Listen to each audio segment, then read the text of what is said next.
Hi friends, நம்ம இன்றைக்கி banana stuff பண்ணலாம். பனானா ஸ்லைஸாக கட் பண்ணி ஆயில் ஊற்றி நல்லா ஃப்ரை பண்ணிக்கோங்க. ப்ரௌன் கலரில் ஃப்ரை பண்ணி எடுத்துக்கோங்க. சூப்பராக இருக்கும். நம்ம மாவை ரெடி பண்ணலாம்.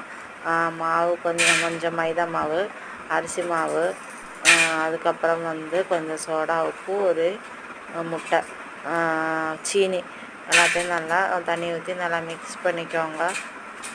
தோசை மாவு பருவத்தில் நல்லா மிக்ஸ் பண்ணி எடுத்துக்கோங்க. உப்பு போட்டுக்கோங்க. கொஞ்சம் ஏலக்காய் பிஞ்சு சேர்த்துக்கோங்க. டேஸ்ட்டாக இருக்கும். ஏலக்காய் சேர்க்கலாம், இல்லாட்டி வேணாம். ஆட் பண்ணி நல்லா தோசை மாவு பருவத்தில் எடுத்துக்கிட்டு தோசை ஊற்றுற மாதிரி ஊற்றிக்கோங்க. அதுக்கு மேலே இந்த பனானா ஃப்ரையை ஆட் பண்ணி மடித்து எடுத்துக்கோங்க. மேலே தேங்காய் துருவல், நெய்யெல்லாம் ஆட் பண்ணி மடித்து எடுத்துக்கோங்க. நல்லா வெந்ததும் சின்ன சின்ன பீஸாக கட் பண்ணி சாப்பிட்டுக்கலாம். டேஸ்ட்டாக இருக்கும். சின்ன பிள்ளைகளுக்கு இந்த மாதிரி செஞ்சு கொடுங்க. டேஸ்ட்டாக சாப்பிடுவாங்க.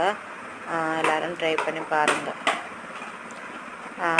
இந்த சப்போர்ட் பண்ணுங்கள், லைக் பண்ணுங்கள், கமெண்ட் பண்ணுங்கள், அதுக்கப்புறம் சப்ஸ்கிரைப் பண்ணுங்கள். தேங்க்யூ.